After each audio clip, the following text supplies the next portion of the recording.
A remote cliff top. A fatal fall.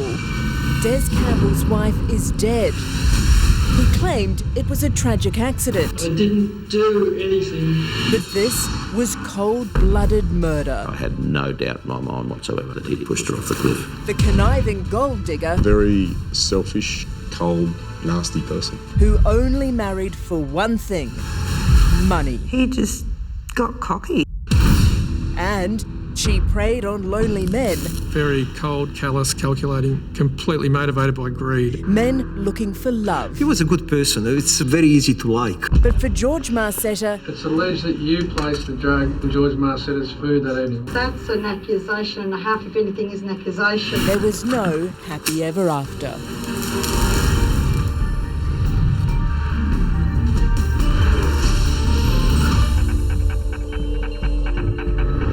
Hello, I'm Layla McKinnon. Welcome to Inside Story. They were lonely people looking for love, the perfect targets for the despicable predators you'll meet tonight. Gold diggers who weaseled their way into the hearts and bank accounts of two unsuspecting, vulnerable people. It wasn't the first time they'd done it, but they just got greedier and greedier. They wanted it all, and to get it, they had to kill. It was the most unlikely place to go camping, perched on the edge of a 54-metre cliff. But Dez Campbell didn't come here for the scenery. He came here to murder his new wife, Janet. The story was that she had slipped and fallen over the cliff. Did you believe that for a while? No. No, never, no. Did you have anything to do with the death of Janet? I did. It was my idea to fucking go camping. But I didn't do anything. As we'll see tonight, police didn't believe a word of Campbell's pathetic act.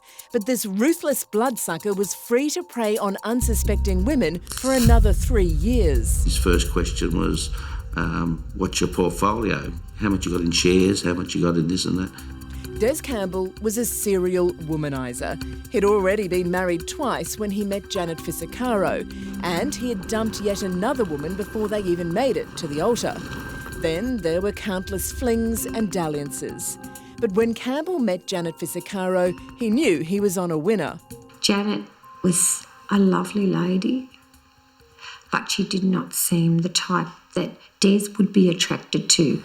But Janet was exactly what Dez was looking for, a naive, unworldly, wealthy farm widow looking for love.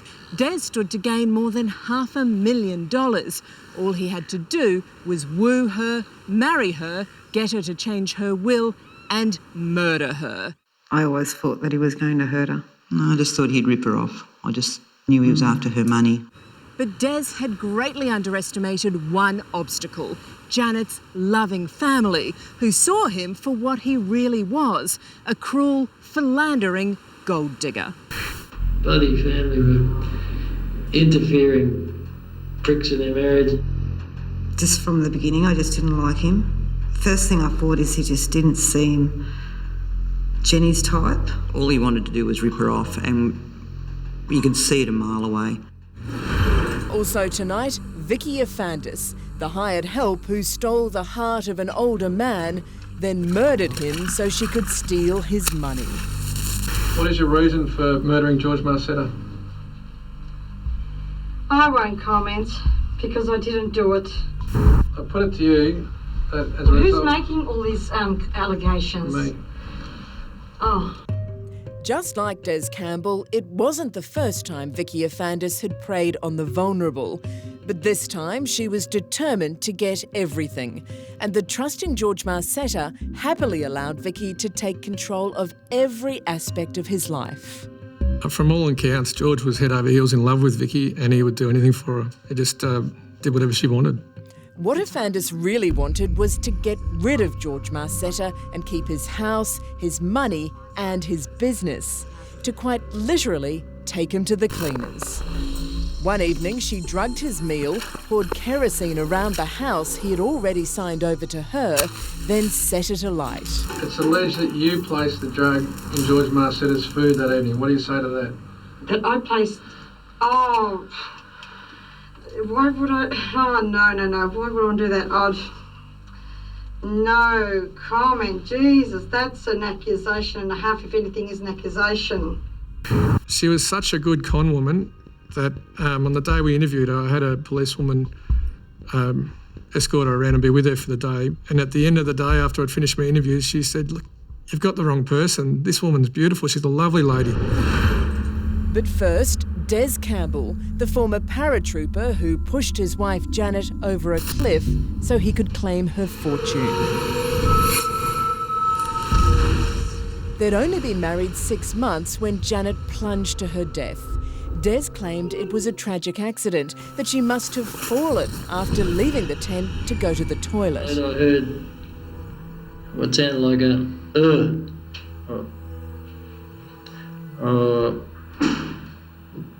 almost like a sigh. And I think I said,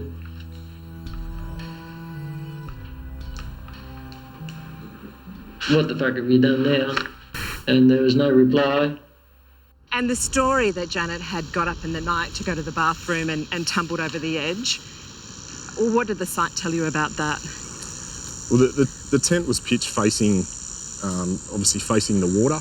It was very easy to see that there was a cliff in front of you, so I can't think of any circumstance where you would leave that tent knowing there's a cliff there and accidentally fall off. So the story didn't ring true from the word go? Oh, not at all. Deniliquin, country New South Wales.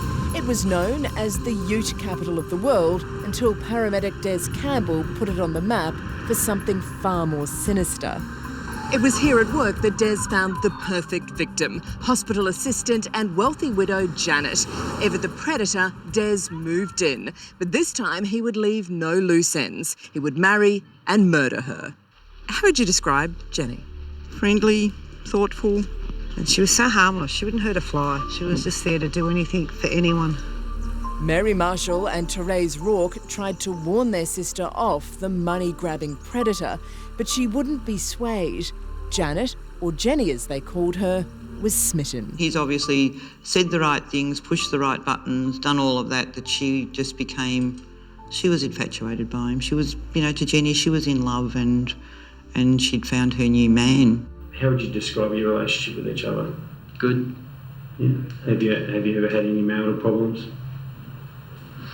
Oh, no more than a couple of angry words. I suppose that's about it. Yeah. But Dez Campbell despised Janet and spoke of her in cruel and disparaging terms, even after he married her. Well, he just said that she was a fat, ugly pig and she won't leave him alone and that sort of thing. So as if she was just some woman who was obsessed with him? Yeah, that's right. When in fact she was his wife? That's correct. Initially, came across as quite a nice guy. Competent in his job, friendly. Then he started to sort of show some stranger attitudes. Bob Crampton was Campbell's boss at the local ambulance station. And I had no doubt that Dez would end up with every penny that Janet had. I never thought, there'd be murder involved. But as soon as I heard that it happened, I had no doubt in my mind whatsoever that he'd pushed her off the cliff. Coming up on Inside Story, Dez Campbell's dark past. They'd often pull different races over and just make up infractions. They picked the people that wouldn't complain.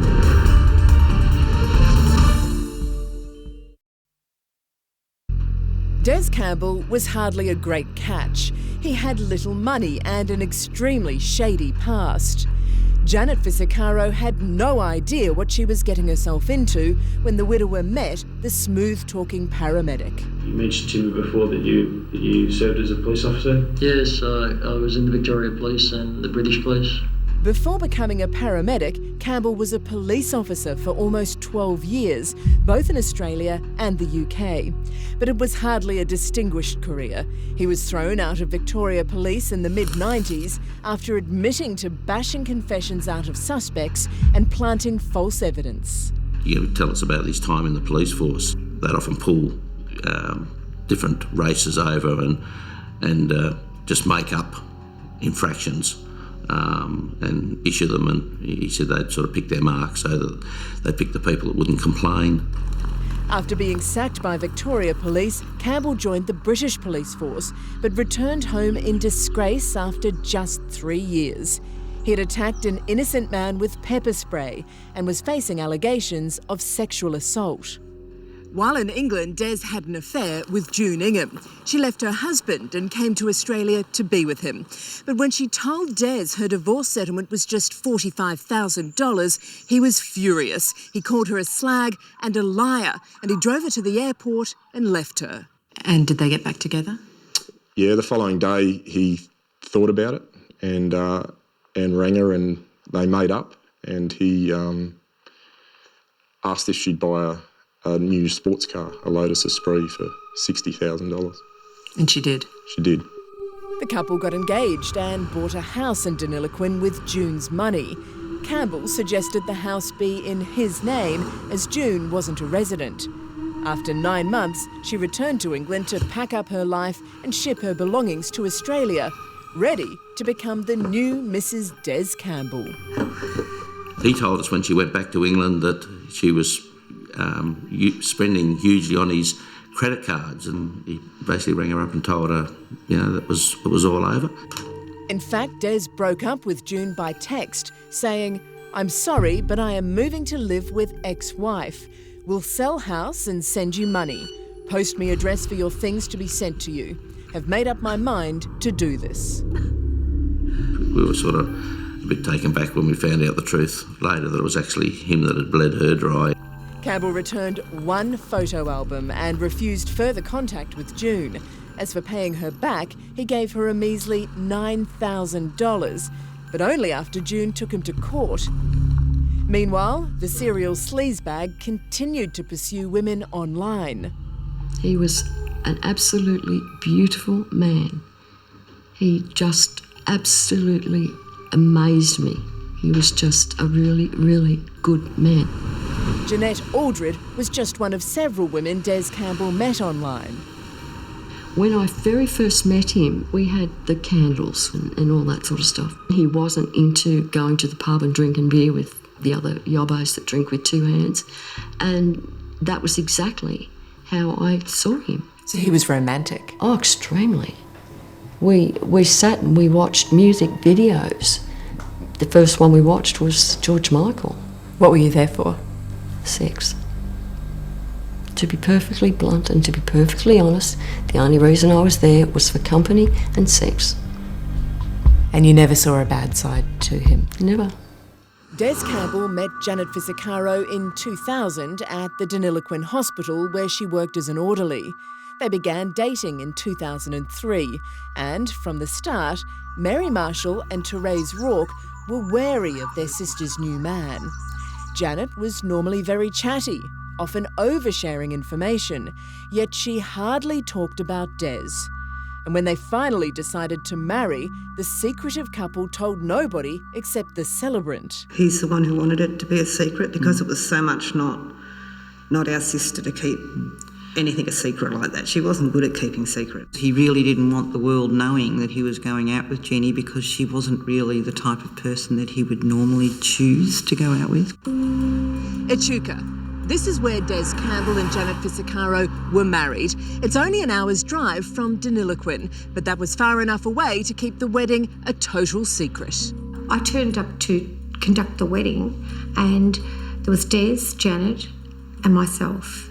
The owner of the River Gallery Inn was asked to be a witness and her accountant, and yet Dez had ordered from a local deli platters and platters of food, and he had bottles and bottles of French champagne.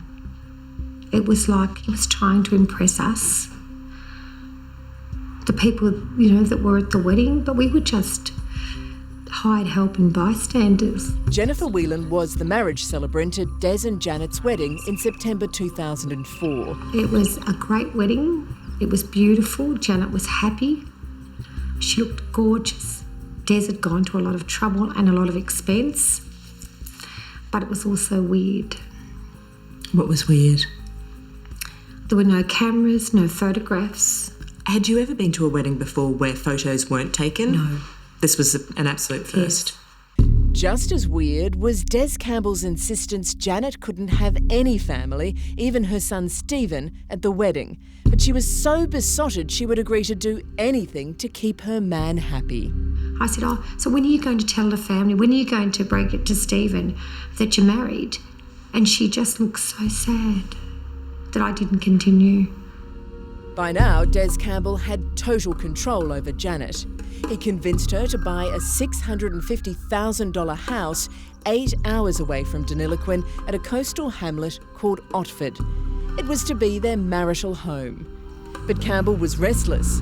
While Janet wound up her affairs in the bush, he moved to Otford alone, using the bush hideaway to entertain other women. You stayed with Dez at the home in Otford. Yes. Can you remember what he told you about his new home? He said that he'd bought it.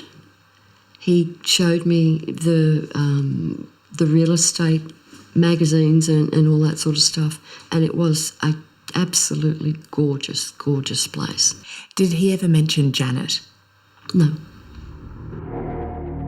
Dez Campbell's plan to murder his wife Janet was about to become a reality. Finally, she was moving up from Deniliquin to enjoy married life with her new husband in their new home. Or so she thought. I left his house 3 days before she moved over into the new house. 3 days after that, she was dead. I figure if I'd have parted money to him, maybe I would have been the one at the bottom of that cliff. Coming up on Inside Story, a family's fears. Mum said he will do something. This is where he'll do something to her. As the killer strikes.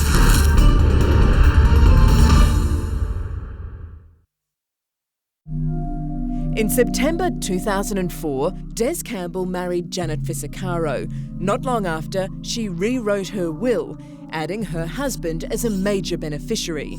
It was an act of trust and love that sealed Janet's fate. All Dez had to do now was kill her. And as long as he made it look like an accident, he could rightfully claim Janet's fortune. Did he target your sister for her money? Yes. From the beginning? I'd say from the beginning. For 6 months, the newlyweds lived separately. But now Janet was leaving Deniliquin to live with Dez just south of Sydney in the $650,000 house she had paid for. As I ran into Janet in the supermarket just a couple of days before she left for Helensburgh, was very excited. In fact, it was the most excited and happy that I'd ever seen Janet in my life. But within a week, Janet would be dead. A few days after arriving at their new home, Janet rang her mum, saying she and Dez were going camping for a night at the nearby Royal National Park. Janet's mum, who has since passed away, suspected the worst. Oh, Mum was really upset because Mum said he will do something. This is where he'll do something to her. I know he's going to do something. It was Easter 2005 and Dez had been planning this camping trip for months. They could have stayed at a campsite just 1 kilometre away. They could have parked an hour's walk from here. Instead, Dez made Janet traipse through the Royal National Park for more than 3 hours, knowing she would be tired and making it seem like he was doing her a favour by pitching their tent right here. What made you decide to go and camp here this time? Well, I was going to go to Burning Palms or somewhere up there, but Janet was sort of complaining all the time about being tired. Did she like to go camping? Had never been camping in her life, hated it. So it was out of character for her to go camping? She wasn't an active person, a sporty person, so not only did she go camping, but she went hiking for 3 hours to get to her campsite, which didn't make any sense at all either. No. The suspicions and fears of Janet's family were well founded. Within hours, she was at the bottom of the cliff, dead. Did you have anything to do with the death of Janet? I did. I was my idea to fucking go camping. But I didn't do anything about what you mean, you know? Dez claimed Janet left their tent at dusk to go to the toilet, and she must have slipped and fallen over the edge of the 54-metre cliff. I remember going over to the edge as far as I could at a couple of spots and trying to look, but I couldn't see anything. I went back to my backpack. That's where I had my torch. Did you make an assessment of her injuries when you first? I could tell she was dead. Dez Campbell's callous behaviour that night and in the following weeks astounded everyone, especially Janet's grieving family. It was only when he was at the hospital they asked if there was anyone else that should be contacted that he said, oh, well, she has got a son. In Deniliquin. Somewhere. And to this day, he still hasn't told us, has he? Des has never actually said anything, never contacted the family, has never spoken to us, nothing. Not even a card or a letter or any acknowledgement at all. It's not the behaviour of an innocent person. Certainly isn't, no. Do you believe that Janet may have taken her own life? No, she wouldn't have taken her life. I'm sorry to ask you that question. But police weren't buying Dez Campbell's sob story, and it seemed there was only one person who believed he was innocent, his lover, Jeanette Aldred. When the police told you that Dez had murdered his wife, why didn't you believe them? For starters, because I didn't believe that he was married. That was the whole thing. I had this thing in my head that you mustn't have the same man because Dez is not married. And did you then think, oh, well, he might be married, but he wouldn't murder anybody? Well, I'm thinking, he's a man that goes out and saves people's lives. He's a paramedic. How can a paramedic go out and kill people? Does she have any savings that you know of? Oh, well, she would have had some super, I suppose, 30 or 40,000, probably. At what point did police first start to suspect Dez? Well, obviously there was some suspicions just upon attending the scene of where it occurred and where they'd pitched the tent. But I think as we dug deeper and deeper into his past and the way he continued into the future after Janet's death, it was highly suspicious. But despite the suspicions of police, Dez Campbell seemed remarkably unfazed. Immediately after murdering Janet, Campbell made inquiries about her will and looked into selling the Otford house. He also went on holiday with another woman, claiming she was his wife. How did you feel about that? Oh, well, we actually thought it was just a big joke. We thought, what an idiot, what's he trying to prove, If you're going to murder your wife, you could at least pretend of some sort of innocence. Dez Campbell didn't let up. He was cagey, cold and uncooperative.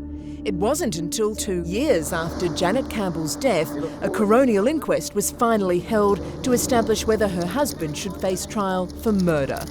Cocky as ever, the killer struck a pose for the waiting media, while his new Filipino wife, Melissa, wife number 4, was about to receive the shock of her life. Not only did her husband have a third wife named Janet, he was a suspect in her death. What had Dez told his fourth wife about Janet? Nothing. She didn't know anything about her? No. So she didn't know how she died? No, she wasn't aware of the circumstances on how Janet had died or what the relationship was. Even though the police case was based entirely on circumstantial evidence, the coroner recommended that Dez Campbell should stand trial. And in May 2010, the philandering gold digger was finally convicted of murdering Janet 6 years after he pushed her off the remote cliff top south of Sydney. Janet's family was ecstatic. This was the news they'd been waiting for. As they celebrated, Campbell was led away to serve his sentence, 33 years with a non-parole period of 24 years. Were you concerned he would get away with murder? Oh, for sure. No one saw him do it. Everything was circumstantial, but there was so much evidence that, It wasn't until they said guilty that we were actually relieved.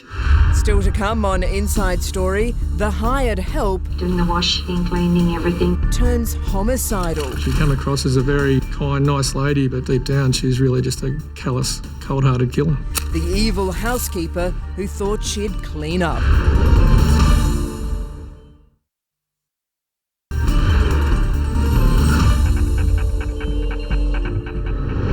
Vicki Afandis was a real piece of work, cunning and ruthless.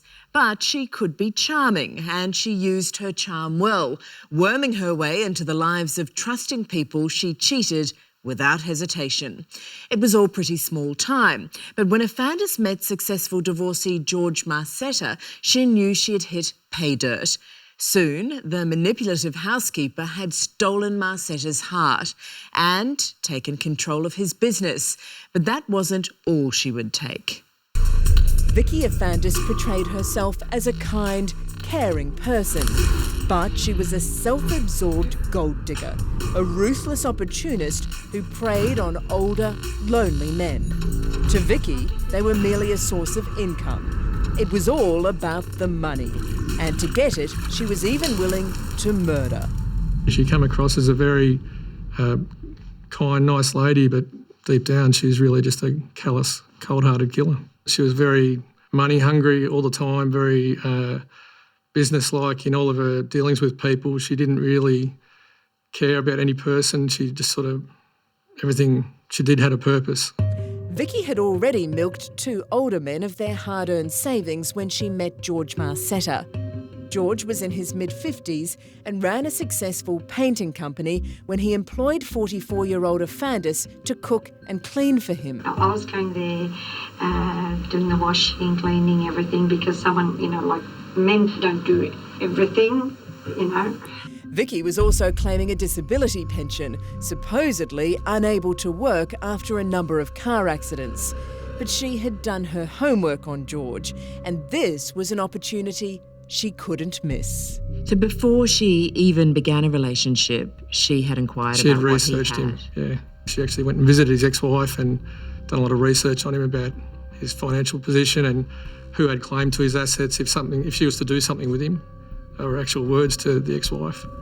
Vicki soon took control of George's entire life, and no longer was she simply the hired help. Was it a sexual relationship? Yes. Or it was? Well, it was sexual, it was business. But we were just like a couple. Was he happy to have a new girlfriend? Oh, yeah. He was actually showing off with her photo on his mobile. Do you think he was in love with her? Yeah. He never actually spoke about anybody like he was talking about Vicki at the time. I reckon he really loved that woman. Shopfitter Predrag Mikic met George Marcetta through work. Both born in Serbia, the men formed a solid bond. Predrag was surprised George fell for such a bossy woman, but was glad his friend of 15 years was happy. He was a good person. It's very, I reckon, very easy to like. It was very funny. A bit of a prankster.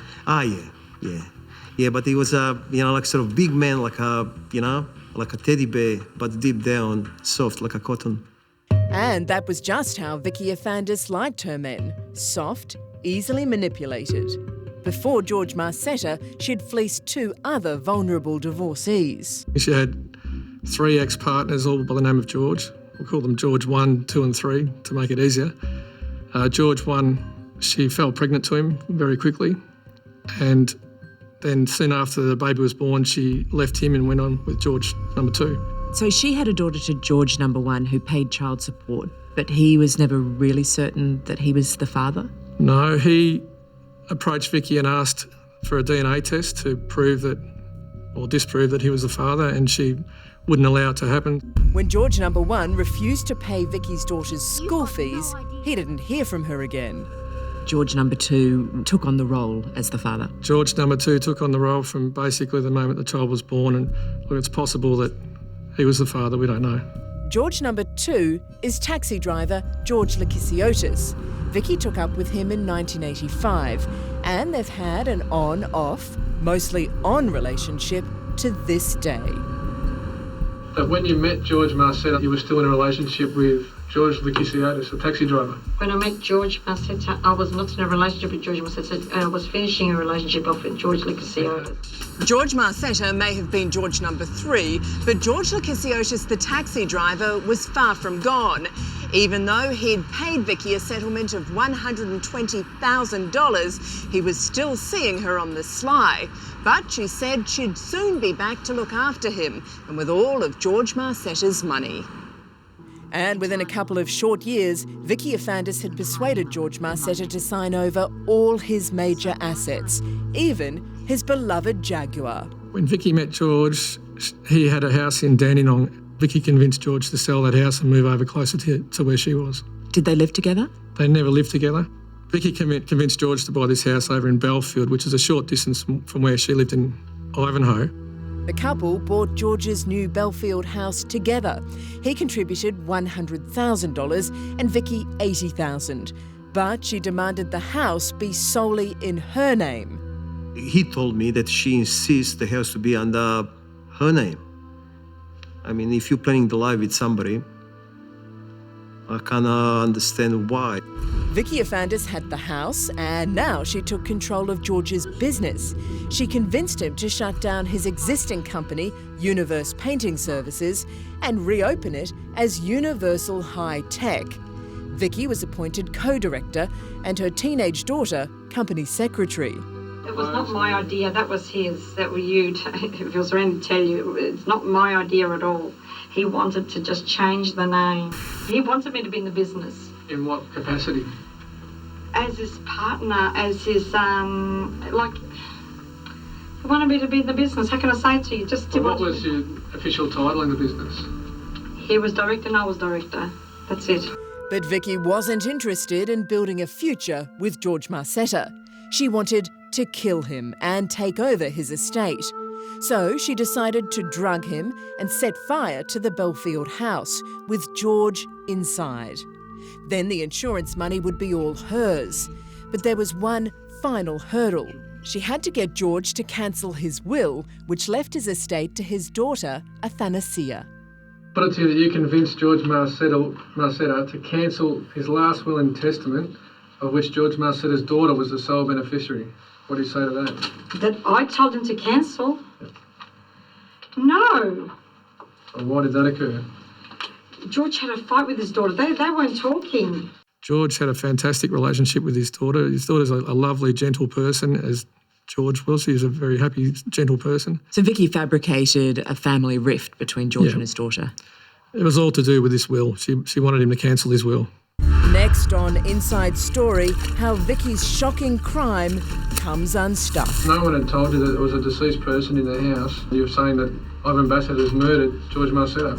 What do you say to that? George Marcetta was a marked man.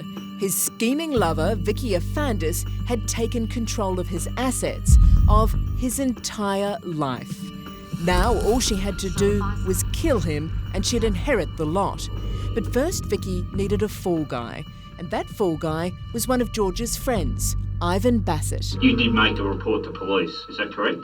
In relation to a burglary. Vicki tried to frame Bassett to make out there was bad blood between him and George by staging a fake robbery at George's house, then blaming his mate. You agree that burglary did not in fact occur? No, I didn't say that. No, I'm asking. That the burglary didn't occur. She said that she'd seen Ivan Bassett driving away with a trailer full of George Marcetta's tools, and she'd actually physically seen him leave the crime scene. Having cast suspicion on Ivan Bassett, Vicki put her plan to murder George into action. On the 8th of September 2004, she tidied up the house, then cooked George his favourite meal, pork rolls and noodles, heavily lacing it with the sedative Serapax. The post-mortem results indicate that George Marcetta ingested this drug with his last meal. Mm-hmm. Do you have any comment to make about that? His last meal? How would he do that? How would he do that? Vicki later told police she went home after cooking the meal and texted George goodnight. She claimed that after he replied, she went to bed at about 11:30. But she was lying. She was actually at George's home and she sent and received both text messages. George was incapable of anything. He was in bed, unconscious. Vicki now prepared to burn him alive. Clean, but I'll put it to you that in preparation to burn the house and murder George Marcetta, you've spread newspaper throughout the floor. What do you say to that? I'm not going to comment on accusations like that. No, I'm not going to comment. If I didn't do something like that, Jesus. No. Well, did you do that? No, I deny. Vicki then drove home and got into bed. At about 3 a.m, she received a call from one of George's neighbours and returned to the burning house. Vicki told police at the scene that George's mate Ivan had murdered him. It was a monumental mistake. No one had told you that there was a deceased person in the house at that time when you were saying that Ivan Bassett has murdered George Marcetta. What do you say to that? I don't understand it. I don't understand. Well, why would you be saying that Ivan Bassett killed George Marcetta before anyone's actually told you that there was a body in the house? Early the next morning, George's best mate, Predrag Mikic, received a call from Vicki telling him the house had burnt down. She goes, George is gone. I said, where did he go? She goes, he died. I was just trying to picture George in that moment because I was very close to him. When did you next talk to Vicki? The very same day she called the meeting. So the same day that George had died, That's she called correct. a meeting about business? Yes. Vicki's lack of emotion was deeply unsettling. Even at George's funeral, she didn't appear to be upset. My impressions were that she was just a very calculated, cold-hearted, evil person. She just showed no remorse or no compassion for anyone. But while police found Vicki's behaviour highly suspicious, there was one crucial detail that had them stumped. A neighbour had spotted a late model Ford Falcon in George's driveway on the night of the fire. They needed to find the owner of that car. And we just door-knocked every car hire company within a massive radius and come across it. Police finally found the mystery car here. Vicki, who had access to 3 other cars, had secretly hired it 2 days before the murder and returned it just hours after the fire. She even asked the attendant to rip up the rental agreement. Fortunately, they didn't, and it was to be another damning piece of evidence against Vicki Afandis. No other person other than yourself was aware that you had possession of that hire car from your car. What do you say to that? No one was aware. Nobody else was aware. What difference? What does that? What does that mean? What does it make? Does it make? Do I have to advertise the fact that I'm hiring a car if something gets broken down? I mean, do you have to do that? I don't understand. I don't understand. I didn't conceal it. It was in the driveway. The police now had a strong case against Vicki Afandis. Detectives charged her with George Marcetta's murder. And while Vicki was in prison awaiting trial, there was another breakthrough. She confessed to fellow prisoners. I knew nothing about the murder. I don't read newspapers. I never saw anything on television. What I know came from Vicki's mouth. Anne was Vicki's cellmate at the Dame Phyllis Frost Correctional Centre, and her evidence would prove crucial at the trial. I says, well, did you do it? And she hesitated and she says, well, we done it. It was all arranged. I tried not to show her my shock, my face, because I'm thinking, my God, I'm sleeping next to a murderer. With Anne's new evidence and a compelling circumstantial case, Vicki Afandis was found guilty of George Marcetta's murder. She was sentenced to 24 years with a non-parole period of 20 years. Today, justice was served for my father. He was a good man, very hardworking, loved and respected by all his family. I've never met anyone like Vicki Afandis in my life, never. She's evil. She's not someone that can do that to a nice man, because I've been told that he's a lovely man. He's not a human being. And for money, shocking. The lust for money, greed, terrible. She's where she belongs. Coming up on Inside Story, a family remembers... Beautiful, innocent person that didn't deserve anything that happened to her in the end. ...as others try to forget. He's a murderer. He's a nasty, nasty man. Vicki Afandis never showed any remorse for killing her partner, George Marcetta. In fact, she steadfastly denied she had anything to do with it. And in killing George Marcetta, I used to gain all of his assets. The house at 140 Liberty Parade, the business of Universe High-Tech Construction and Interior, and other chattels and possessions of George Marcetta. What do you say to that? I won't comment, really. I won't comment. What is your reason for murdering George Marcetta? I won't comment because I didn't do it. She wasn't owning up to the police, but Vicki did confess to fellow prisoners as she awaited trial. Crucial evidence that finally saw her locked away for at least 20 years. Vicki's big mouth had helped get her arrested. And even here at the Dame Phyllis Frost Correctional Centre, she kept on talking, confessing to a fellow inmate that she'd been trying out drugs on George for months and saying that 3 people had planned the murder. She told me that she was sick of people, George lending money to other people, and it was all about Vicki.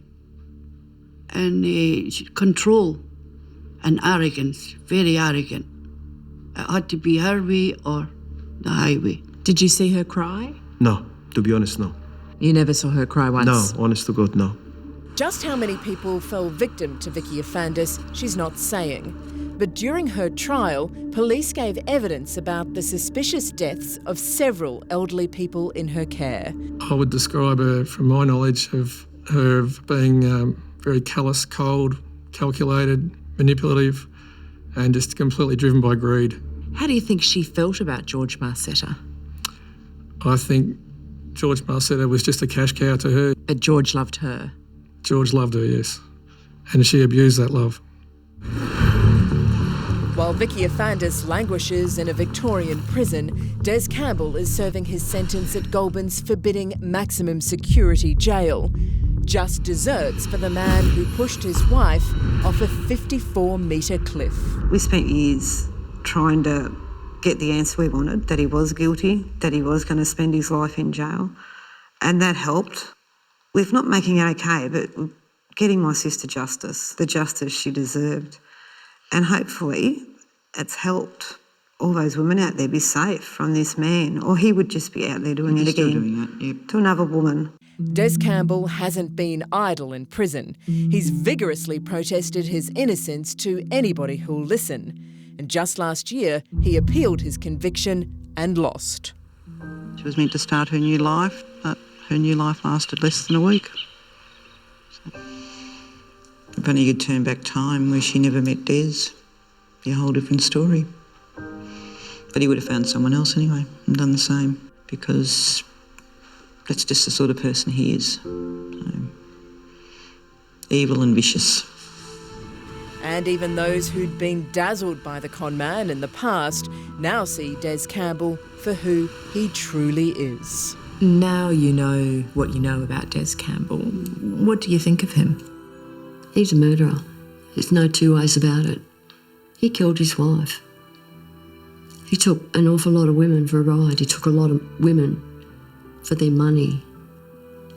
He conned them big time. He's a nasty, nasty man. And he's where he should be now.